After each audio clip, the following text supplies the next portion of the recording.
dengan kita bersilaturahim, dengan kita meminta maaf, kita juga dimaafkan oleh saudara-saudara kita.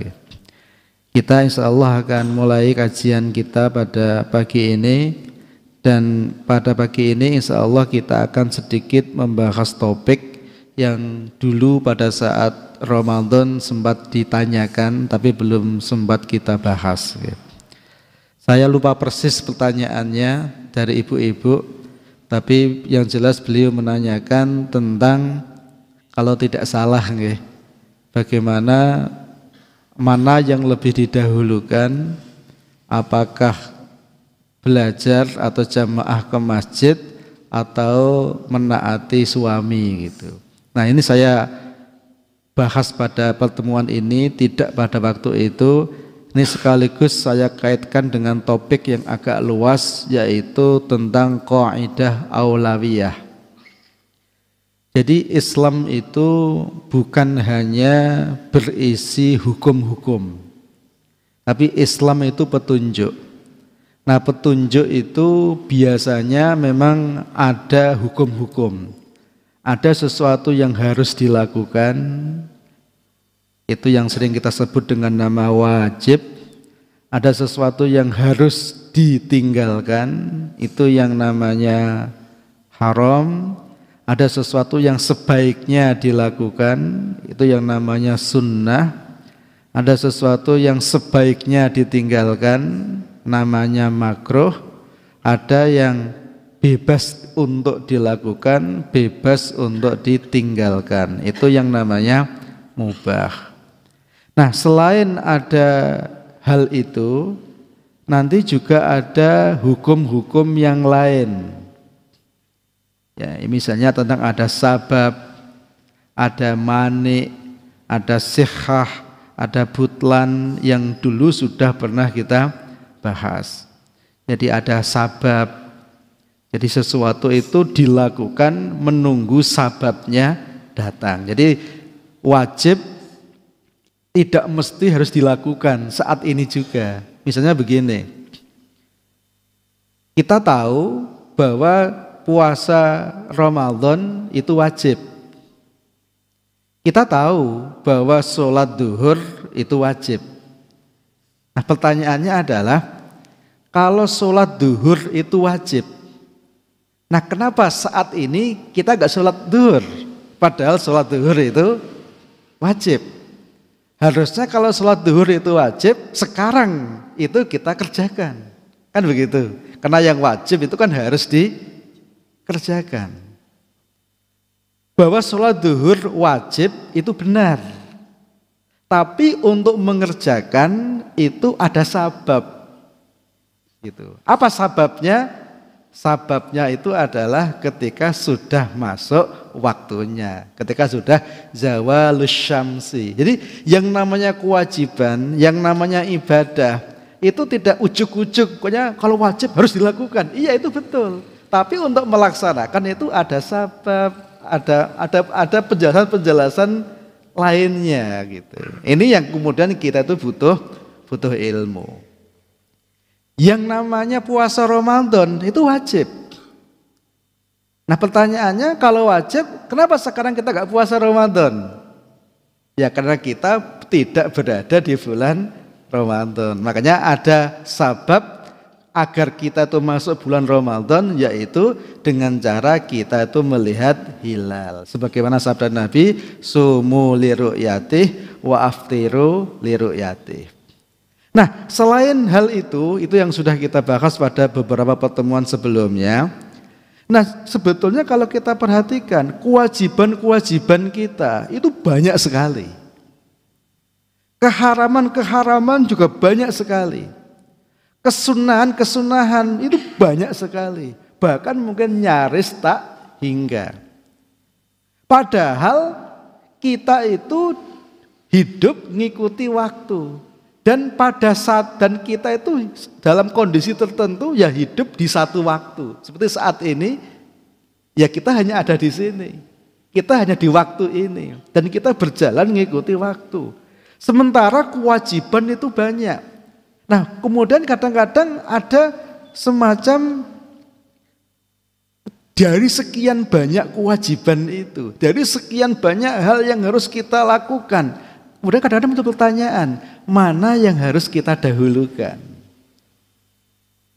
Nah, pertanyaan tentang mana yang harus didahulukan, inilah yang disebut dengan nama aulawiyah, qaidah aulawiyah.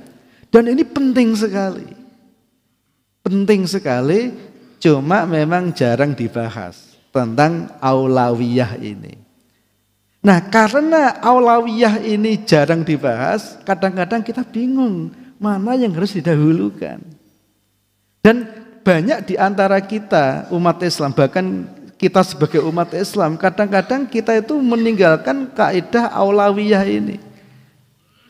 Memang yang dilakukan dia wajib, tetapi kadang-kadang ada yang lebih penting untuk dilakukan.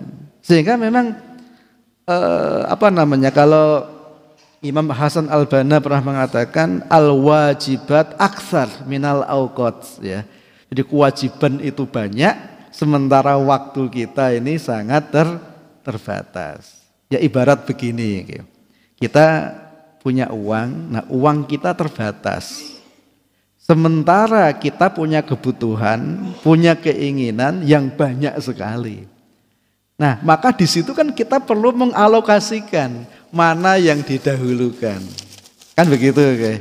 Nah, membahas mana yang didahulukan, inilah yang dinamakan dengan nama aulawiyah atau qaidah aulawiyah. Jadi di antara sesuatu yang wajib, di antara sesuatu yang baik, itu ada yang perlu didahulukan, ada yang perlu diakhirkan.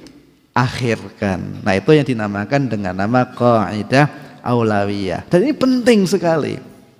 Dan banyak di antara kita umat Islam kadang-kadang tidak paham hal itu. Ya. Sehingga apa? Kadang-kadang kita itu saking sibuknya mengerjakan yang sunnah, dan mengerjakan yang sunnah itu baik, sangat baik. Tapi karena kita itu tidak melakukan kaidah aulawiyah, kadang-kadang saking sibuknya melakukan yang sunnah sampai yang wajib malah ditinggalkan. Ya bagus, tetapi salah, dan kesalahan itu akhirnya menyebabkan kita jatuh pada perbuatan dosa. Misalnya begini, wah saya mau menghabiskan waktu saya untuk cari ilmu, wah itu bagus, bahkan luar biasa. Saya angkat jempol kalau ada orang itu mendedikasikan dirinya untuk ilmu, itu luar biasa. Tapi kemudian karena itu dia kemudian tidak bekerja, sementara dia punya anak, punya istri di rumah yang wajib dinafkahi. Akhirnya karena dia sibuk mencari ilmu, anak istrinya tidak ternafkahi dengan baik. Pertanyaannya, cari ilmu itu dapat pahala atau dapat dosa?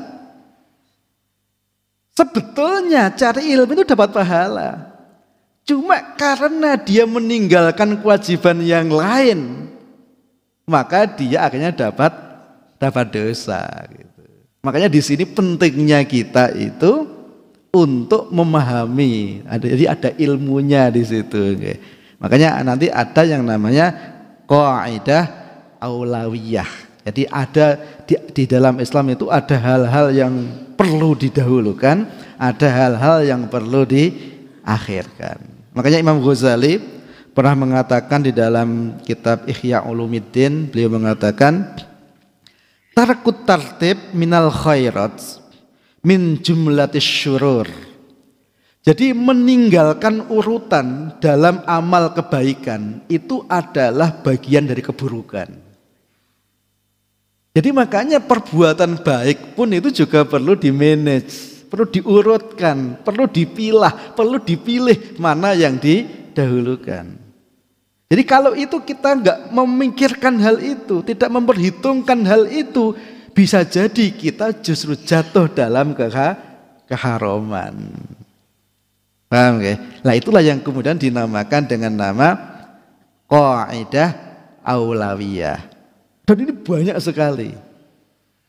Nah, dan memang secara umum tidak ada kitab secara khusus yang membahas masalah ini. Sehingga banyak di antara kita umat Islam yang kadang-kadang nggak menyadari tentang masalah aulawiyah ini. Ya memang akhir-akhir ini sudah mulai ada kitab-kitab yang bahas hal itu.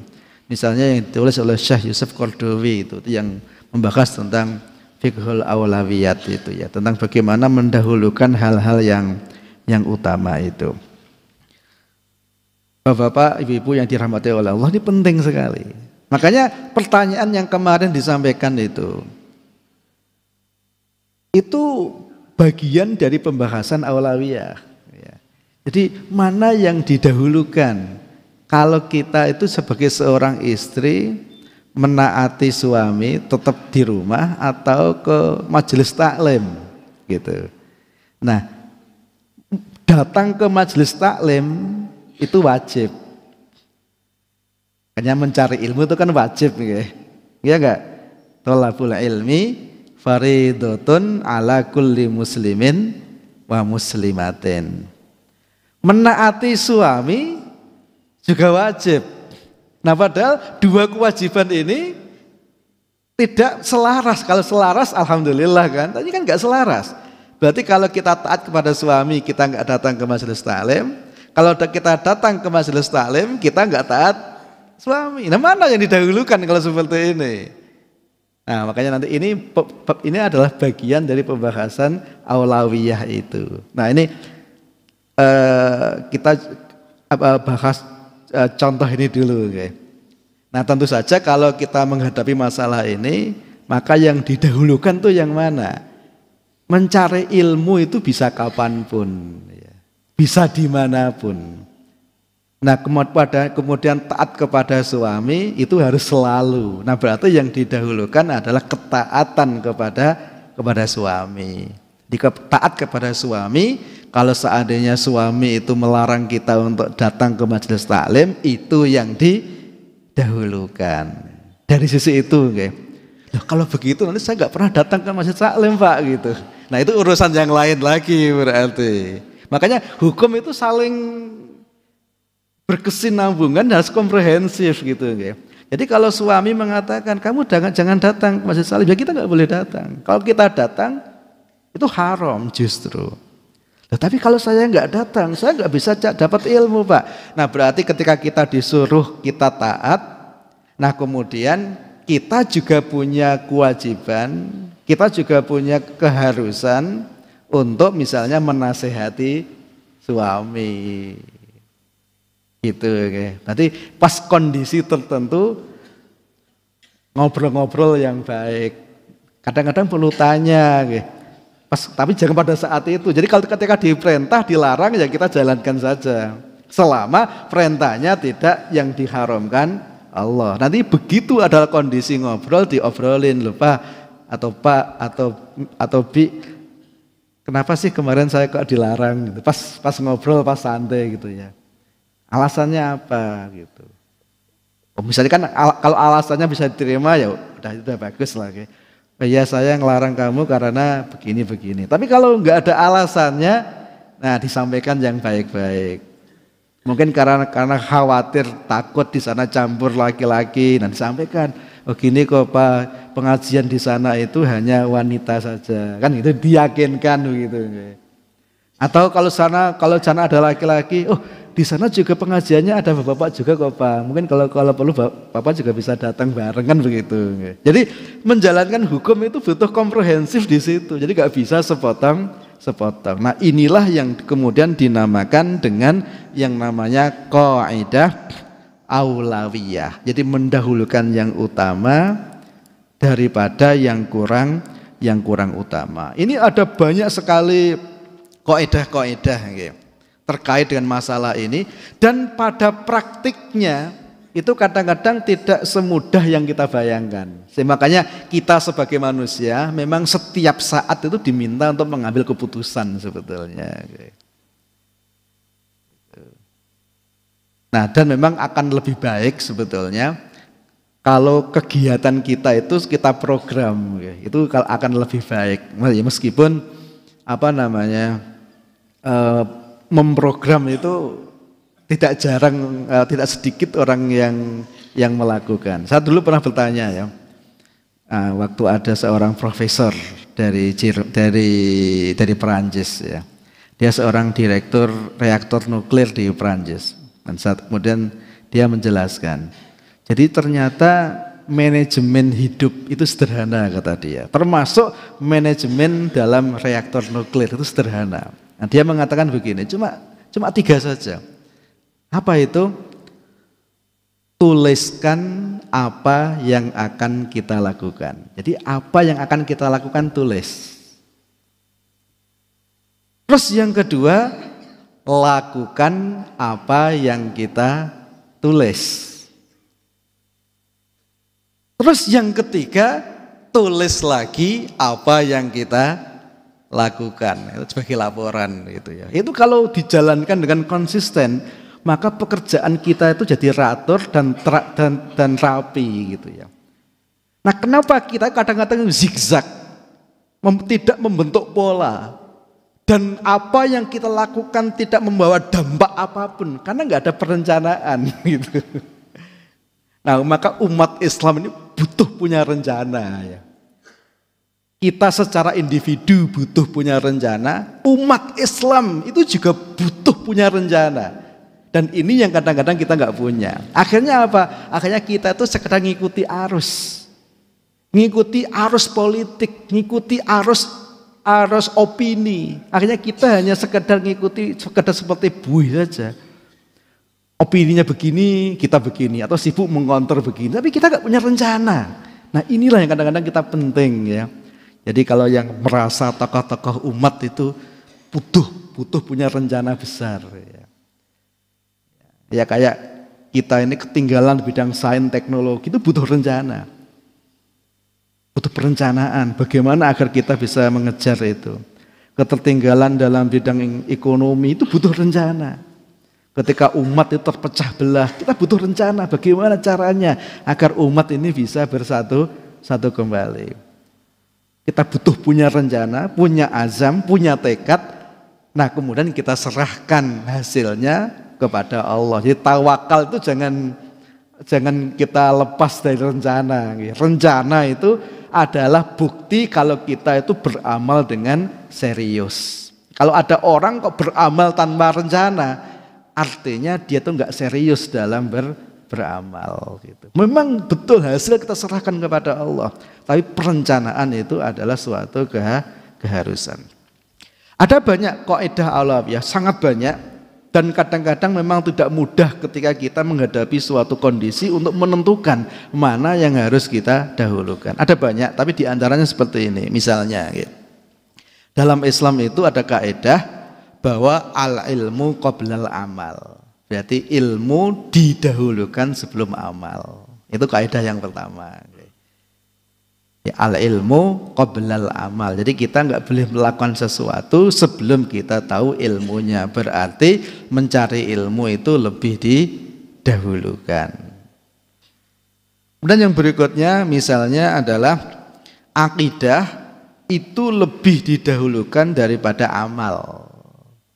Gitu ya. Jadi makanya kalau kita itu ketemu dengan orang, diskusi dengan orang, itu jangan mendiskusikan hal-hal yang teknis, tapi justru yang pertama didiskusikan itu hal-hal yang sifatnya akidah. Gitu ya. Nah, kalau kita misalnya dengan orang non-muslim, kita bicara tentang kenapa babi haram, ya nggak akan ketemu ujung pangkalnya. Karena landasannya aja udah sangat berbeda. Maka yang dibicarakan justru masalah akidah, tentang apa makna hidup, kemana kita setelah hidup. Nah, kalau seandainya nanti kita dibangkitkan lagi setelah kita hidup, apa yang mesti kita lakukan, itu yang kita bahas gitu. Dan berikutnya kaidah selanjutnya adalah kewajiban itu lebih aula daripada kesunahan. Jadi yang wajib dilakukan, kemudian baru yang sunnah. Kecuali ada dalil-dalil yang memang sudah mengatur urutan. Tapi kalau tidak, berarti yang wajib didahulukan daripada yang sunnah. Misalnya, menafkahi anak istri itu wajib. Gitu nggih. Nah, kemudian misalnya membangun musola atau masjid itu kan ya wajib tapi fardu kifayah atau bahkan mungkin sunnah. Nah, berarti yang kita dahulukan berarti yang wajib. Nah, kita pastikan bahwa keluarga kita itu kebutuhannya terpenuhi, baru kemudian kita kalau ada sisa, nah kita gunakan untuk infak yang sunnah. Jangan sampai kita itu infak yang sunnah dikerjakan, ditunaikan, tapi malah yang wajib enggak tertunaikan. Nah, tentu ini kita tidak mengikuti kaidah aulawiyah tadi itu. Dan ini banyak gitu. Banyak yang seperti itu. Kemudian berikutnya yang fardu ain, ya, kecuali kalau ada dalil yang lain, misalnya qobliyah subuh itu kan sunnah. Sholat subuh itu wajib. Nah, mana yang didahulukan? Kalau pelaksanaannya yang didahulukan ya qobliyah subuh yang sunnah dulu. Nah, kenapa begitu? Ya karena memang dalilnya mengatakan begitu. Masa qobliyah subuh dilaksanakan setelah subuh ya malah haram jadinya. Nah, itulah pentingnya al ilmu qoblal amal. Meskipun qobliyah subuh itu sunnah, subuhnya itu wajib. Tapi dalam melaksanakan ya yang sunnah itu didahulukan. Kenapa? Kan dalilnya begitu. Tapi itu dalam kondisi tertentu. Nah, misalnya kita itu bangunnya agak telat, menjelang syuruk, menjelang matahari terbit. Mana yang kita dahulukan? Sunnah qobliyah subuh atau subuhnya? Ya kalau waktunya sudah mepet, bahkan kalau kita melakukan qobliyah subuh malah subuh kita jadi tidak ada, jadi malah keluar waktunya, gimana? Ya berarti yang sunnah nggak perlu kita lakukan, gitu. Makanya di sini tuh butuh ilmu di situ ya. Memang ada kaidah tertentu, tapi dalam pelaksanaannya itu sangat cair kadang-kadang gitu. Maka butuh keputusan yang cepat dari kita untuk melakukan itu. Jadi, tapi prinsip dasarnya yang wajib itu lebih aula daripada yang sunnah. Kemudian yang wajib itu ada fardu ain, ada fardu kifayah. Maka kaidahnya fardu ain itu didahulukan daripada fardu kifayah. Kecuali ada dalam kondisi-kondisi tertentu. Jadi yang fardu ain didahulukan daripada yang fardu kifayah. Kemudian kalau ada fardu ain sama-sama fardu kifayah, maka yang lebih urgen itu didahulukan daripada yang kurang urgen. Yang tahu urgensi juga kita. Dan kadang-kadang urgensi itu kadang-kadang pertimbangannya bisa dalil. Kadang-kadang urgensi itu pertimbangannya bisa kondisi. Gitu, okay. Misalnya begini, kita mau sholat jamaah, tiba-tiba ada tabrakan, kecelakaan di depan kita. Enggak ada yang nulungi kecuali kita. Nah, kalau kita nulungi, bisa jadi yang sunnah terlewatkan, kita nggak bisa jamaah di masjid. Atau bisa jadi mungkin kita sudah agak telat sholatnya. Kalau kita nulungi, mungkin sholat kita jadi lewat dari waktunya. Nah, mana yang harus didahulukan? Nah, ini di luar kaidah. Sholat itu fardu ain, nolong orang sebetulnya fardu kifayah. Tapi karena ini urgen, kondisinya urgen, kalau enggak bisa berbahaya, maka menolong orang yang kecelakaan itu lebih didahulukan gitu. Meskipun untuk itu kita enggak jadi jamaah, atau bisa jadi untuk itu kita melaksanakan malah kita tuh sholat kita keluar dari waktunya. Makanya betul-betul memang tidak mudah di situ. Di situ ada ilmu yang perlu kita lakukan. Kemudian kaidah yang lain misalnya, sesuatu yang usul itu lebih aula, lebih didahulukan daripada yang yang furu'. Nah ini juga penting ini. Jadi yang furu', yang cabang-cabang itu lebih belakangan. Yang penting-penting itu yang usul. Nah ini kadang-kadang ngaji juga begitu. Jadi masalah khilafiyah, masalah yang diperdebatkan itu urusan nanti. Kalau yang pokok-pokok ini sudah clear gitu. Lah ya wong salat isih dang-dang tek, udah enggak rutin. Yang dibahas masalah misalnya masalah perbedaan kaitannya dengan masalah bid'ah misalnya ya. Makanya di situ perdebatan rame, tapi sholat aja masih bolong-bolong. Kan nggak bener gitu. Harusnya ya yang usul didahulukan, baru yang masalah furu gitu. Kemudian berikutnya yang manfaatnya lebih luas, ini lebih kita dahulukan dibanding yang manfaatnya lebih kecil. Itu bagian dari aulawiyah. Kemudian ketika sesuatu itu mendatangkan manfaat, tetapi juga sekaligus mendatangkan mudarat, maka ada kaidah bahwa daf'ud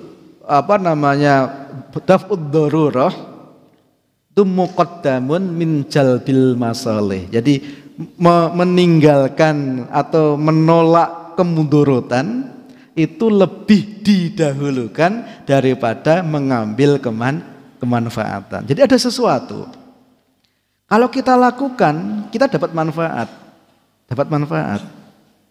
tapi mudarat yang kita dapatkan itu lebih besar.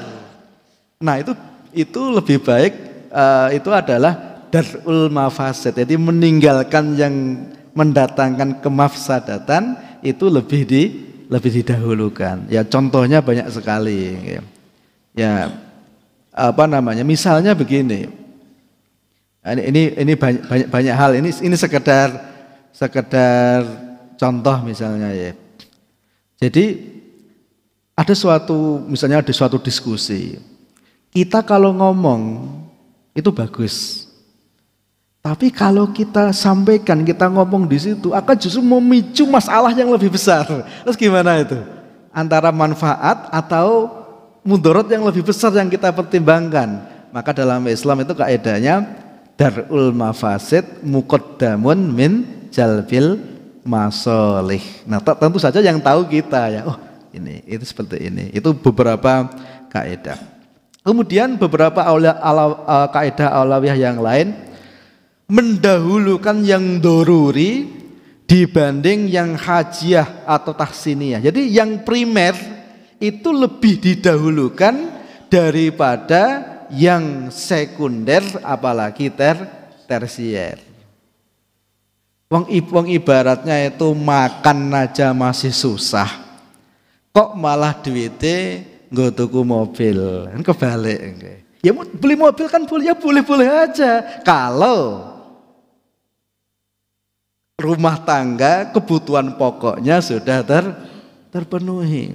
Kadang-kadang anak ini nunggak orang bayar SPP setahun, lah kok malah dandani omah itu. Ini contoh yang tidak memperhitungkan aulawiyah. Lah utangnya isih akeh, menggunung berjuta-juta, mungkin bermiliar-miliar ya. Atau kalau komunitas mungkin bertriliun-triliun.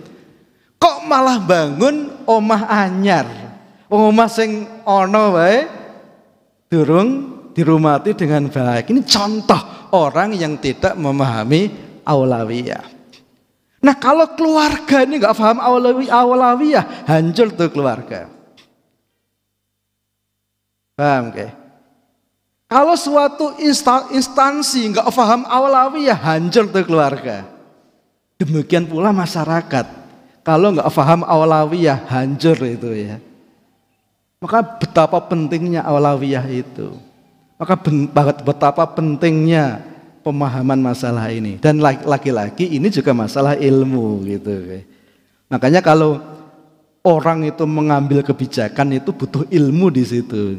Makanya sampai Rasul mengatakan, jika suatu urusan idza wusidal amru ila ghairi ahli, maka fantaziris sa'ah.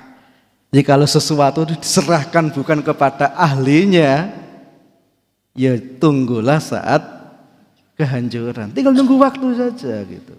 Itu hukum alam. Siapapun, dimanapun, dalam kondisi apapun, itu memang begitu. Makanya yang wajib, yang daruroh, yang primer itu didahulukan, yang sekunder itu diakhirkan. Misalnya utang, kadang-kadang utang itu penting gitu. Ya Rasul aja juga pernah hutang. Ada suatu kebutuhan, ini kalau kita nggak hutang, ini kebutuhan pokok ini nggak terpenuhi, ya kita hutang untuk memenuhi kebutuhan pokok itu. Kalau itu kebutuhan pokok. Nah yang repot itu adalah untuk urusan sekunder, apalagi tersier kok hutang, nah itu yang repot. Ini contoh orang yang nggak punya pemahaman aulawiyah dan sekarang udah jadi gaya hidup. Jadi untuk memenuhi kebutuhan sekunder tapi dengan cara hutang. Itu sebenarnya udah kebalik-balik itu. Memang kadang-kadang kita itu dikendalikan oleh gaya hidup yang nggak benar gitu. Makanya kita perlu kembalikan lagi kepada asasnya. Jadi kalau hutang untuk urusan yang primer itu penting. Nah begitu kita punya hutang, mestinya apa? Hutang itu menjadi prioritas utama. Gitu. Makanya sampai Rasul mengatakan jadi penundaan membayar hutang bagi orang yang sudah mampu itu adalah zalim, kezaliman, dosa besar itu. Kita sudah mampu membayar tapi kita tidak membayar, kezaliman. Dan itulah yang sering terjadi kasus konflik itu ya masalah itu kadang-kadang. Nah, pas utang enak membayarnya gitu. Dan kadang-kadang orang itu kan nggak mendahulukan gitu. Ya mestinya kalau kita hutang itu yang didahulukan itu bayar hutang itu. Jadi kalau perlu belum jatuh tempo sudah dibayar. Gitu. Dan kalau seandainya kita udah bilang nanti mau bayar tanggal 12 bulan depan. Kalau kira-kira tanggal itu kok kita itu nggak bisa bayar, kita yang datang minta maaf dulu gitu loh ya. Jangan malah ngilang. Ini contoh orang yang nggak paham memanage kehidupannya. Dan kalau orang itu nggak bisa memanage kehidupannya ya pasti hancur nanti itu ya. Pertemanan jadi rusak itu gara-gara hal-hal yang seperti itu. Makanya di sini pentingnya bagi kita untuk memahami masalah-masalah seperti ini. Dan memang sangat-sangat banyak, sangat banyak sekali masalah aulawiyah ini. Oke, ini barangkali pengantar yang saya sampaikan. Mungkin nanti pendetilan kita akan sampaikan di lain kesempatan. Barangkali itu untuk pengantar. Itu dah syuruk ya. Mungkin ada satu atau dua hal yang mau ditambahkan. Oke, monggo silakan. Oke. Assalamualaikum dan taqabbalallahu minna wa minkum. Wa'idin wal faizin. Pertama saya mau nanya yang tadi ibu-ibu tanyakan ya, kalau seandainya suaminya nggak taat, artinya suaminya itu tidak menjalankan ibadahnya gumplang-gumplang lah istilahnya, itu melarang istrinya untuk menuntut ilmu ya, majelis taklim. Tapi bagaimana ini Pak Tat? Apakah nurut suaminya atau tetap mengikuti taklim? Itu yang pertama. Kemudian yang kedua, ini ada kasus seperti ini. Kalau tadi kita antara maslahat dan madorot ya, kebaikan dan keburukan. Sebagai contoh begini, dalam satu keluarga itu kepala rumah tangga mempunyai hutang di bank. Nah, kemudian karena sering mendengar pengajian dan tahu ilmu, kemudian si keluarga ini, kepala keluarga ini mempunyai itikat bahwa kalau bunga itu haram. Ini pendapat dari keluarga ini tadi ya. Bunga itu haram, sehingga dia tidak mau melanjutkan untuk mengangsur di bank dengan bunga, hanya pokoknya saja. Tapi dari pihak bank itu tidak mengendaki, tidak boleh. Jadi tetap harus dengan bunga. Sehingga dia tetap hijrah, dia tetap menginginkan supaya tidak mengangsur dengan bunga. Yang menjadi persoalan adalah ketika si kepala keluarga ini itikadnya kuat, dia ingin tetap menjalankan syariat agama, tidak akan menjalankan riba, sehingga ancaman bank itu nanti rumahnya disita karena dia tidak mengangsur. Tapi di sisi lain, kalau rumahnya disita, nanti bagaimana keluarga tinggal di mana dan terlantar dan sebagainya. Nah, ini yang kita ambil secara sikap tadi, maslahah dan madharat tadi. Apakah kepala keluarga ini tetap membayar dengan bank, sehingga dengan membawa bunga bank sehingga dia akan tidak tersita rumahnya, tidak terlantar? Apakah dia tetap kukuh mengikuti syariat, dia tidak akan memakan riba, tapi rumahnya terlantar, anaknya terlantar? Ini bagaimana sikapnya? Demikian. Assalamualaikum. Assalamualaikum warahmatullahi wabarakatuh. Mungkin satu lagi kalau ada. Mungkin satu lagi. Kalau waktunya cukup nanti kita bahas, kalau enggak ya lain waktu. Kalau ada kesempatan, insyaallah. Assalamualaikum warahmatullahi wabarakatuh. Waalaikumsalam warahmatullahi wabarakatuh. Terima kasih Pak Ustadz atas tausiahnya. Sebagaimana yang tadi disampaikan, bahwa dalam satu skala prioritas antara wajib dan sunnah, ada sesuatu yang telah hutang sebagai hutang sholat. Pada saat SMP dulu hutang sholat selama 1 tahun kurang lebih, katakanlah seperti itu, sehingga hutangnya subuh, duhur, asar, maghrib dan isya ini masing-masing 365 kali. Kemudian setelah ngaji mendengar adanya suatu mengkodo. Nah, tiap malam bangun malam mencicil atau mengkodo sholat fardu. Tapi di situ ada surat sunnah di mana qiyamul lail ini akan diangkat derajatnya. Lalu kemudian mereka melakukan sunnahnya 2 kali, kemudian fardunya dicicil terus. Tapi kapan sampai lunas, wallahu a'lam. Katakanlah belum lunas tapi Allah panggil, nah ini masih dia hutang.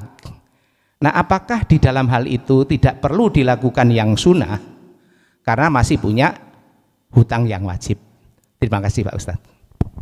Nggih, matur suwun. Mungkin 2 aja dulu nggih. Mungkin kita nanti maksimal sampai jam 6. Yang pertama, misalnya ada suami. Nah, suami ini tidak terlalu paham syariah atau paham syariah tapi enggak taat. Kemudian istri ini wajib taat atau sebaiknya dia ke taklim atau taat kepada suami. Jadi begini, Bapak-bapak dan Ibu-ibu yang dirahmati oleh Allah, taat kepada suami itu kewajiban. Itu poin pertama. Dan taat kepada suami kewajiban itu tidak ada batasnya. Batasnya cuma 1, kecuali diperintah dalam kemaksiatan. Itu cuma batasnya cuma 1 toh. Jadi meskipun suami itu orangnya jelek, tidak mengamalkan syariah, selama perintahnya itu tidak melanggar syariah, itu wajib dilaksanakan. Sama kepada pemimpin juga begitu. Taat kepada pemimpin itu wajib, meskipun pemimpin itu pemimpin yang zalim, itu wajib. Selama dia tidak menyuruh kepada kemaksiatan. Nah, ketika dia menyuruh kepada kemaksiatan, baru tidak ada ketaatan. Jadi meskipun suami ini tidak taat syariah, ketika dia menyuruh kepada sesuatu yang tidak melanggar syariah, maka itu tetap wajib dilakukan. Kaidah yang pertama itu. Itu hukum tentang ketaatan. Tetapi selain hukum ketaatan ada hukum yang lain, yaitu hukum tentang amar ma'ruf nahi mungkar, hukum tentang memberi nasihat, hukum-hukum yang lain. Jadi bahwa kita taat ketika kita disuruh kepada bukan kemaksiatan itu kita laksanakan, tapi tidak berarti kita tidak memberi nasihat. Memberi nasihat itu hal yang lain lagi. Maka kalau seandainya suami mengatakan, misalnya Dek atau Mik, nggak usah ngaji dulu atau nggak usah ngaji, nggak usah datang. Kita nggak boleh datang memang. Kalau datang kita haram. Karena taat kecuali kalau perintahnya melanggar syariah. Misalnya, Dek, kalau keluar rumah nggak usah pakai kerudung, nggak usah nutup aurat. Nah ini kan perintah yang haram. Nah kalau perintah yang haram tidak boleh diikuti. Tapi kalau perintahnya bukan hal yang haram, itu wajib diikuti. Misalnya, Dek, Mas Umi, tolong dibelikan A. Ya kita wajib membelikan A gitu. Nah kemudian kalau kita melihat istri kita atau kita melihat suami kita atau kita melihat pemimpin kita melakukan sesuatu yang melanggar syariah, maka kewajiban kita untuk menasehati. Itu adalah syariah yang lain. Jadi ketaatan itu satu hal, kemudian kewajiban menasehati itu hal yang lain. Tidak berarti kalau kita taat kita nggak menasehati, bukan. Ketaatan itu satu hal yang harus kita lakukan selama tidak melanggar syariah. Kemudian memberi nasihat kepada dia itu juga kewajiban yang harus kita lakukan. Gitu. Yang ibaratnya yang kepada orang lain saja kita memberi nasihat, apalagi kepada orang yang begitu dekat dengan kita. Itulah bukti kasih sayang. Makanya ad-dinu an-nasihah, agama itu nasihat. Kalau kita memberi nasihat itu artinya kita tuh peduli, kita tuh sayang. Kenapa? Karena kita memahami orang kalau nggak menjalankan syariah, ujung-ujungnya itu dapat murka Allah. Dan kita nggak mau kan? Makanya kita memberi nasihat. Makanya memberi nasihat itu bukti cinta. Makanya kalau kita diberi nasihat, meskipun pahit, itu menunjukkan kalau dia itu sebetulnya cinta kepada kita. Gitu. Nang iso ekspresi cinta itu ya dengan penuh kecintaan ya. Sehingga kalaupun kita itu harus marah, tapi marah yang dilandasi cinta ya. Dan itu kadang-kadang nggak mudah memang. Dan itu butuh apa namanya ya, butuh pengolahan hati ya. Ya kadang-kadang kita kalau udah amarah itu kan emosi yang meluap-luap itu. Ya. Nah, makanya kalau pas lagi emosi ya mendingan kalau menurut saya sebaiknya diam saja, wudu dulu atau makan dulu ya. Nanti kalau sudah enggak emosi, nah baru ngomong yang baik. Karena kalau lagi emosi ngomong itu malah masalahnya jadi kemana-mana nanti ya. Gitu. Kira-kira begitu ya. Jadi ketaatan kepada suami itu wajib, kecuali dalam kemaksiatan. Meskipun dia itu orang yang maksiat. Jadi misalnya suami itu suka minum khamr. Kemudian memerintahkan istrinya, misalnya, Dek tolong aku ditukake nasi pecel ning kono ya gitu. Nah, itu wajib. Gitu. Jadi kamu peminum khamr kok gitu. Iya dia peminum khamr, dia itu perbuatan dosa, tapi ketaatan kepada suami itu wajib. Nah, kemudian kalau kita melihat ada yang salah dalam perbuatan dia, ya kewajiban kita untuk menasehati. Dan yang namanya nasihati itu tidak mesti harus langsung loh ya. Nah ini yang penting untuk kita pahami. Jadi nasihati itu tidak mesti harus langsung dari mulut kita. Menasihati itu bisa kalau kita punya kemampuan dan menurut kita itu baik secara langsung, ya itu mungkin kita lakukan seperti itu. Tapi kalau kita yang nasihati, wah nanti jadi perang dunia nanti ini gimana? Ya kita bisa menggunakan pihak ketiga, atau mungkin kita bisa, tapi dengan hati-hati ya, mungkin kita ngadu ke temannya agar temannya yang nasihati, atau ngadu ke orang tuanya agar orang tuanya yang menasihati, atau ngadu ke pimpinannya agar pimpinannya yang nasihati. Tentu dengan kita perhatikan berbagai hal-hal yang lain yang kemungkinan nanti akan mengiringi gitu. Tapi kan membicarakan aibnya orang lain. Jadi membahas aibnya orang lain itu memang dosa besar. Kecuali dalam rangka untuk memberi nasihat. Kalau kita tuh membuka aibnya orang dalam rangka memberi nasihat itu boleh. Misalnya begini. Misalnya ada si A. Si A ini berbuat kemungkaran. Nah si A ini dia itu hanya mendengar dari si B. Padahal si B nggak tahu kalau si A berbuat kemungkaran. Akhirnya apa? Akhirnya kita itu ngomong kepada si B. Berarti kan ini kan buka aib kan? Agar apa? Agar si B menasihati si A. Nah itu boleh. Jadi membuka aib dalam rangka amar ma'ruf nahi mungkar itu termasuk yang dibolehkan oleh syariah. Yang tidak boleh itu buka aib dalam rangka untuk kepuasan diri, dalam rangka untuk kesenangan diri, itu yang nggak boleh. Dan memang kita ini kan sering dan buka aib itu kan bagian dari kenikmatan. Aibnya orang lain kenikmatan, makanya kita hindari. Kira-kira begitu. Kemudian terkait dengan masalah riba tadi. Ini memang masalah yang sangat kompleks, sangat kompleks. Dan sebetulnya ada ahlinya. Jadi di Semarang ini juga ada banyak ahlinya, ada komunitasnya. Bagaimana caranya menangani masalah riba. Dan itu memang butuh komitmen dan butuh ilmu tersendiri ya. Nah di sini yang kelompoknya Pak Mirza itu adalah pakar-pakar yang bisa menangani masalah riba ya. Bagaimana caranya menghadapi debt collector dan lain sebagainya itu ada di sana. Nanti silakan jangan kalau memang ada kasus real bisa menghubungi beliau-beliau itu yang ahli di bidang itu. Bahkan ada bukunya juga ya. Ya di antaranya Abu Hasan Toha itu juga ahli juga ngurusi masalah seperti itu. Oke, nanti jangan bisa konsultasi secara langsung dengan beliau itu. Kemudian terkait dengan masalah hutang sholat. Jadi sholat itu kewajiban bagi seorang muslim. Makanya kalau dia tidak melaksanakan sholat kewajibannya, maka itu jadi tanggungan. Berarti kita itu berarti terbebani kewajiban yang belum ditunaikan.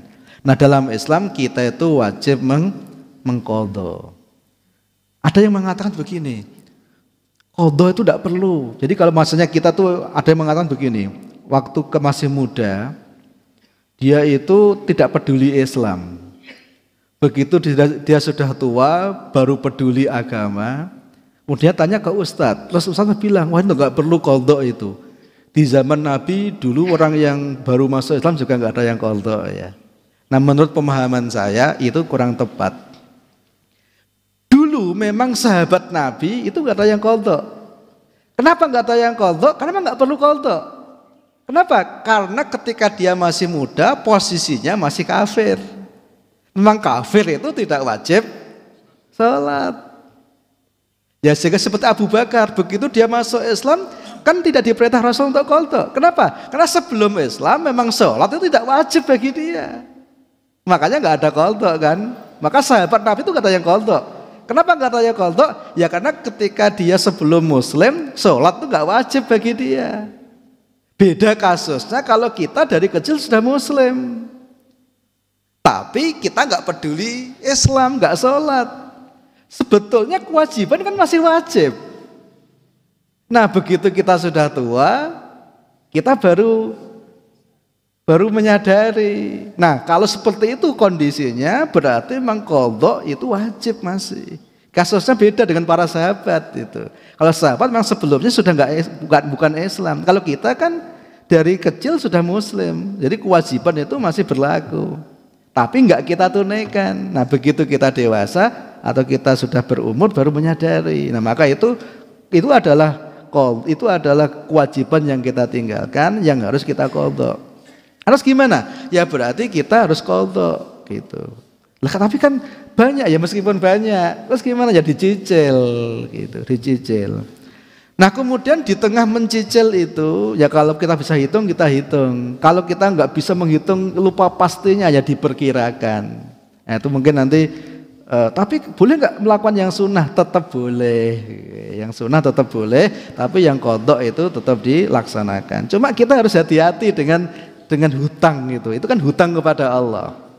Nah kalau seandainya kita mati kondisinya belum selesai gimana? Nah itu yang kita harus hati-hati di situ. Karena itu kan nanti dimintai pertanggungjawaban oleh Allah. Nah makanya kalau kita itu hutang dan ternyata kita sudah meninggal, keluarganya tahu, nah keluarganya yang ganti yang ikut mengqadha. Ya, makanya dulu itu ada orang bertanya kepada Rasulullah, ibuku pernah bernazar untuk haji, tapi beliau keburu meninggal padahal belum haji. apakah saya perlu mengkodoknya? Rasul bertanya, apakah kalau seandainya orang tuamu punya hutang, kamu wajib nyauri? Iya wahai Rasulullah. Rasul mengatakan, fadainullahi ahaqqu bil qadha, maka hutang kepada Allah itu lebih berhak untuk diqadha gitu. Makanya itu harus diqadha gitu. Tapi ya tetap aja ya tetap boleh kita melakukan yang sunnah. Ibaratnya begini loh, kita hutang. Hutang itu kan wajib disauri. Dan itu harus didahulukan mestinya daripada kebutuhan-kebutuhan yang lain yang tidak mendesak. Nah, kalau kita punya hutang, boleh nggak kita tuh makan enak gitu sesekali? Ya kadang-kadang kita makan ayam bakar sesekali gitu. Ya boleh aja. Tidak berarti langsung gara-gara punya hutang tiap dino makan tempe terus gitu ya. Ya hidup itu nggak sesaklek itu gitu. Ya sesekali ya boleh, tetapi hutang itu menjadi prioritas kita. Tapi kan kalau kadang-kadang kan yang lucu kan begini, orang itu dia utang 1 juta. Wes 2 tahun ora disauri, akhirnya tuku TV, tuku HP anyar, tuku motor anyar. Saya mau ngutangi kan janjane piye to iki gitu. Ya kan gitu kan akhirnya jadi permusuhan kan akhirnya gitu. Nah, itulah makanya kalau kita hutang kepada siapapun, baik kepada manusia atau kepada Allah, itu lebih kita dahulukan, tapi tidak sesaklek yang tadi itu. Ini barangkali begitu ya yang bisa kita bahas, semoga ada hikmah yang bisa kita ambil. Barakallahu li wa lakum wa nafa'ani wa iyyakum bima fihi minal ayati wa dzikril hakim innahu huwas-sami'ul alim. Wassalamualaikum warahmatullahi wabarakatuh. Waalaikumsalam warahmatullahi wabarakatuh. Pengumum